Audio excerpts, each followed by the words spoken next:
ಕಾಮಾಲೆ ರೋಗ ಇರೋ ಕಣ್ಣಿಗೆ ಕಾಣೋದೆಲ್ಲ ಹಳದಿ ಅನ್ನೋ ಥರ 4,000 ಬಜೆಟ್ ಇಟ್ಕೊಂಡು ಮಾಡಿರೋ VFX ವರ್ಕ್ ಕೂಡ AI ಜನ್ರೇಟ್ ಅಂತಾರೆ ಗುರು. ಹಾಯ್ ಹೆಲೋ ನಮಸ್ಕಾರ, NS ರಿವ್ಯೂಸ್ಗೆ ಸ್ವಾಗತ. ಈ ವರ್ಷದ ಮೋಸ್ಟ್ ಆ್ಯಂಟಿಸಿಪೇಟೆಡ್ ಸಿನಿಮಾದಂಥ ರಾಮಾಯಣ ಪಾರ್ಟ್ 1 ಗ್ಲಿಮ್ಸ್ ರಿಲೀಸ್ ಆಗಿದ್ದು, ಫಸ್ಟ್ಲಿ ನಮ್ಮ ಮಾನ್ಸ್ಟರ್ ಮೈಂಡ್ ರವರ ಪ್ರೊಡಕ್ಷನ್ ಕೂಡ ಗ್ಲಿಮ್ಸ್ನಲ್ಲಿ ಕಾಣಿಸ್ಕೊಂಡಿದ್ದು ನೋಡಿ ತುಂಬ ಖುಷಿಯಾಯಿತು. ಗ್ಲಿಮ್ಸ್ ವಿಚಾರಕ್ಕೆ ಬರೋದಾದರೆ ಗ್ಲಿಮ್ಸ್ನ ಫಸ್ಟ್ ಶಾಟಿಂದ ಹಿಡಿದು ಕೊನೆ ಶಾಟ್ವರೆಗೂ ವಿಜುವಲಿ ಸ್ಟನ್ನಿಗಾಗಿ ಕಾಣಿಸ್ತಾ ಇದ್ದು, ಹಾಗಂತ VFX ಪರ್ಫೆಕ್ಟ್ ಅಂತ ಹೇಳೋಕ್ಕಾಗಲ್ಲ, ಅದ್ರ ಬಗ್ಗೆನೂ ಮಾತಾಡ್ತೀನಿ.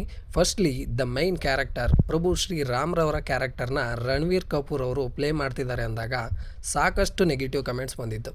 ಯಾಕಂದರೆ ಅವರ ಪರ್ಸ್ನಲ್ ಜೀವನ ಶೈಲಿನ ಕಂಪೇರ್ ಮಾಡಿ ಮಾತಾಡ್ತಿದ್ರು. ಆದರೆ ಈಗ ಈ ಗ್ಲಿಮ್ಸ್ನ ನೋಡಿದಾಗ ರಣಬೀರ್ ಕಪೂರ್ ಅವ್ರಿಗೆ ಯಾಕೆ ಶ್ರೀರಾಮ ಪಾತ್ರನ ಕ್ಯಾಸ್ಟ್ ಮಾಡಿದ್ರು ಅಂತ ಗೊತ್ತಾಗುತ್ತೆ. ಯಾಕಂದರೆ I personally like Ranveer Kapoor. ಅವರ ಆ್ಯಕ್ಟಿಂಗ್ ಆಗಿರ್ಬೋದು, ಅವರ ಸೀರಿಯಸ್ನೆಸ್ ಆಗಿರ್ಬೋದು, ಯಾರೂ ಮ್ಯಾಚ್ ಮಾಡೋಕ್ಕಾಗಲ್ಲ. ಆ ಮನುಷ್ಯ ಸ್ಟಾರ್ ಕಿಡ್ ಆಗಿದ್ದರೂ ಕೂಡ ಪರ್ಫಾರ್ಮೆನ್ಸ್ ಅಂತ ಬಂದರೆ ವೆರಿ ಪ್ರಾಮಿಸಬಲ್ ಆಗಿ ಆ್ಯಕ್ಟ್ ಮಾಡ್ತಾರೆ. ಗ್ಲಿಮ್ಸ್ನಲ್ಲಿ ಅವರ ಫಿಟ್ನೆಸ್ಸು ಮತ್ತು ಚಾರ್ನೆಸ್ಸು ತುಂಬಿ ತುಳುಕ್ತಾ ಇದೆ. ಗ್ಲಿಮ್ಸಲ್ಲಿ ಕೂಡ ನೋಡ್ಬೋದು. ಇನ್ನು ಮ್ಯೂಸಿಕ್ ಅಂತ ಬಂದರೆ ಯಾವುದೇ ರೀತಿ ನೆಗೆಟಿವ್ ಇಲ್ಲ ಕಣ್ರಿ. ಯಾಕಂದರೆ AR ರೆಹಮಾನರವರ ಮ್ಯೂಸಿಕ್ ರಿಚ್ನೆಸ್ನ ನೀವು ಎಕ್ಸ್ಪೀರಿಯೆನ್ಸ್ನ ಮಾಡ್ಬೋದು. ಆ್ಯಂಡ್ ನೀವು music lover or OST lover ಆಗಿದ್ದರೆ ಸೈಲೆಂಟ್ ಆಗಿರೋ ಜಾಗದಲ್ಲಿ ಹೆಡ್ಫೋನ್ನಲ್ಲಿ ಮೀಡಿಯಮ್ ವಾಲ್ಯೂಮಲ್ಲಿ ಕೇಳಿ ನೋಡಿ. You can hear every instrument he use. ನಾನು personally AR Rahman and Hans Zimmer ಅವರ ವರ್ಕ್ನ ಥಿಯೇಟ್ರಲ್ಲಿ ಎಕ್ಸ್ಪೀರಿಯೆನ್ಸ್ ಮಾಡೋಕ್ಕೆ ಕಾಯ್ತಾ ಇದ್ದೀನಿ. ಇನ್ನು ಮೇಯ್ನ್ಲಿ VFX ವಿಚಾರಕ್ಕೆ ಬರೋದಾದರೆ Dune part 2, Oppenheimer, Inception, Interstellar, Blade Runner ಅಂತ ದೊಡ್ಡ ದೊಡ್ಡ ಸಿನಿಮಾಗಳ ಜೊತೆ VFX ಟೀಮ್ ಆಗಿ ವರ್ಕ್ ಮಾಡಿರುವಂತಹ 7 ಆಸ್ಕರ್ನ ಪಡ್ಕೊಂಡಿರುವಂತಹ DNEG VFX ಟೀಮ್ ಈಗ ರಾಮಾಯಣ ಚಿತ್ರದ ಜೊತೆ ಕೈಗೂಡಿ ವರ್ಕ್ ಮಾಡ್ತಾ ಇದೆ. ಇನ್ನು ಗ್ಲಿಮ್ಸ್ನ VFX ವಿಚಾರಕ್ಕೆ ಬರೋದಾದರೆ ಸಿನಿಮಾ ಇನ್ನು ಪೋಸ್ಟ್ ಪ್ರೊಡಕ್ಷನ್ ವರ್ಕ್ ನಡೀತಾ ಇದೆ. VFX ವರ್ಕ್ ಕೂಡ ಇನ್ನೂ ಪ್ರೋಗ್ರೆಸ್ನಲ್ಲೇ ಇದೆ. ಸೊ ಗ್ಲಿಮ್ಸ್ನಲ್ಲಿರೋ VFX ಟೂ ಗುಡ್ ಅಂತ ಹೇಳ್ಬೋದು. ವಿಜುವಲ್ ಫಸ್ಟ್ ಶಾಟ್ ನೋಡಿದಾಗ ಇನ್ಸ್ಟಂಟಾಗಿ ಇಟ್ ಗಾಟ್ ಮಿ ಹುಕ್. ಆ ಗ್ರ್ಯಾಂಡ್ ಸ್ಕೇಲ್ ಆಗಿರ್ಬೋದು, ಆ ಚಕ್ರದ ಡೀಟೇಲಿಂಗ್ ಆಗಿರ್ಬೋದು, ಪ್ರಭು ಶ್ರೀ ರಾಮ್ರವರ ಇಂಟ್ರೋ ಆಗಿರ್ಬೋದು, ಎಲ್ಲ ಡೀಟೇಲಿಂಗ್ ವರ್ಕು ವಿಜುವಲಲ್ಲಿ ಸಕ್ಕದಾಗಿ ಕಾಣ್ತಾ ಇದೆ. ಅದ್ರ ಜೊತೆಗೆ ಕೆಲವು ಸೀನ್ಗಳು ಇನ್ನೂ ಅನ್ಪಾಲಿಷ್ಡ್ ಆಗಿ ಕಾಣ್ತಾ ಇದ್ವು. ಸ್ವಲ್ಪ ರೆಂಡರ್ ಆಗಿರೋದ್ರಲ್ಲಿ ಎಡವಿದೆ. ಇನ್ನೂ ಸ್ವಲ್ಪ ಇನ್ಕನ್ಸಿಸ್ಟೆನ್ಸಿ ಅನಿಸುತ್ತೆ.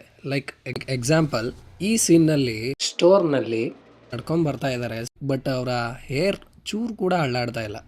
ಲೈಕ್ ಈ ಥರ ಎಲ್ಲೋ ಒಂದೊಂದು ಇನ್ಕನ್ಸಿಸ್ಟೆನ್ಸ್ ಅನಿಸುತ್ತೆ.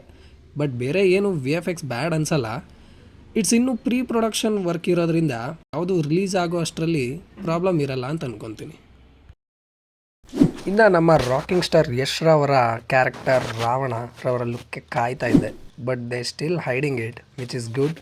ಶ್ರೀರಾಮನ ಕ್ಯಾರೆಕ್ಟರ್ಗೆ ಎಷ್ಟು ಹೈಪ್ ಇದೆಯೋ, ನಮ್ಮ ರಾಕಿಂಗ್ ಸ್ಟಾರ್ ಯಶ್ ರವರು ರಾವಣ ಕ್ಯಾರೆಕ್ಟರ್ನ ಮಾಡ್ತಾ ಇದ್ದಾರೆ ಅಂತ ಅಷ್ಟೇ ಹೈಪ್ ಇದೆ. ಹೋಪ್ ಅವರು ಒಳ್ಳೆ ಪ್ಲ್ಯಾನ್ ಮಾಡಿ ಚೆನ್ನಾಗಿ ಎಕ್ಸಿಕ್ಯೂಟ್ ಮಾಡಲಿ ಅಂತ ನಾನು ಕೇಳ್ಕೊತೀನಿ. ಇನ್ನು ಸಾಯಿ ಪಲ್ಲವಿರವರ ಸೀತಾ ಮಾತೆ ಲುಕ್ನೂ ರಿವೀಲ್ ಮಾಡಿಲ್ಲ. ಅವರ ಬರ್ಡೇ ಟೈಮ್ಗೋ ಅವ್ರ ರಿಲೀಸ್ ಟೈಮ್ಗೋ ರಿಲೀಸ್ ಮಾಡ್ತಾರೆ ಅಂತ ಅನಿಸುತ್ತೆ. ಇನ್ನು ಗ್ಲಿಮ್ಸ್ ಹೇಗಿತ್ತು ಅಂದರೆ ಸೂಪರ್ ಅಂತ ಹೇಳೋಕ್ಕೆ ಇಷ್ಟಪಡ್ತೀನಿ. ಇದ್ರ ಮೇಲೂ VFX ಸರಿಯಿಲ್ಲ, ಕಾರ್ಟೂನ್ ಥರ ಇತ್ತು, ಆರ್ AR ಜನ್ರೇಟೆಡ್ ಥರ ಅಂತ ಅನಿಸುತ್ತೆ. ಈ ಥರ ಏನಾದರೂ ಅನಿಸಿದ್ರೆ ದಯವಿಟ್ಟು ಆದಿಪುರುಷ್ ಟ್ರೈಲರ್ನ ನೋಡ್ಕೊಂಡು ಬನ್ನಿ, ನೀವೇ ಇದನ್ನು ಒಪ್ಕೊತೀರಾ.